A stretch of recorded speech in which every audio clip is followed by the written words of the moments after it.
Letters from a Stoic by Seneca. Letter 28. On Travel as a Cure for Discontent. Do you suppose that you alone have had this experience? Are you surprised, as if it were a novelty, that after such long travel and so many changes of scene, you have not been able to shake off the gloom and heaviness of your mind? You need a change of soul rather than a change of climate. Though you may cross vast spaces of sea, and though, as our Virgil remarks, lands and cities are left astern, your faults will follow you whithersoever you travel. Socrates made the same remark to one who complained.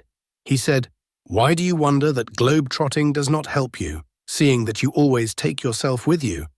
The reason which set you wandering is ever at your heels. What pleasure is there in seeing new lands, or in surveying cities and spots of interest? All your bustle is useless. Do you ask why such flight does not help you? It is because you flee along with yourself. You must lay aside the burdens of the mind. Until you do this, no place will satisfy you. Reflect that your present behavior is like that of the prophetess whom Virgil describes. She is excited and goaded into fury, and contains within herself much inspiration that is not her own. The priestess raves, if haply she may shake the great god from her heart.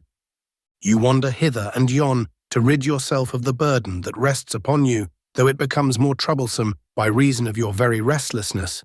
Just as in a ship the cargo when stationary makes no trouble, but when it shifts to this side or that, it causes the vessel to heel more quickly in the direction where it has settled.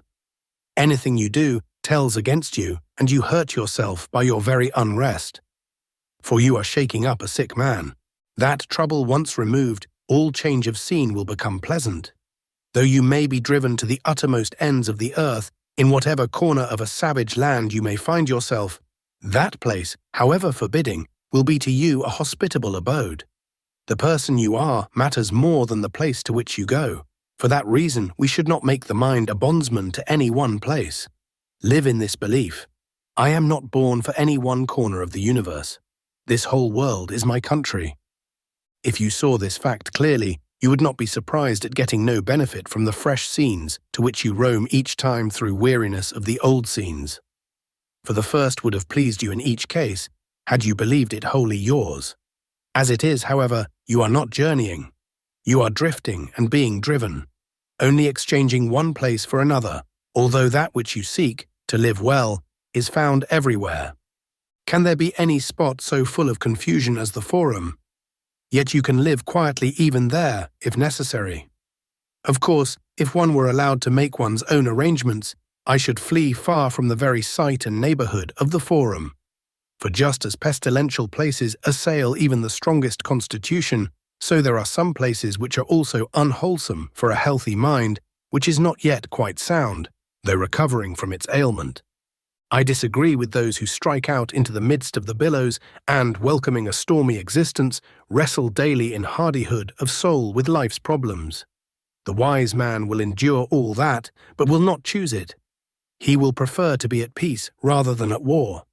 It helps little to have cast out your own faults if you must quarrel with those of others. Says one, there were 30 tyrants surrounding Socrates, and yet they could not break his spirit. But what does it matter how many masters a man has? Slavery has no plural, and he who has scorned it is free, no matter amid how large a mob of overlords he stands. It is time to stop, but not before I have paid duty. The knowledge of sin is the beginning of salvation. This saying of Epicurus seems to me to be a noble one. For he who does not know that he has sinned does not desire correction.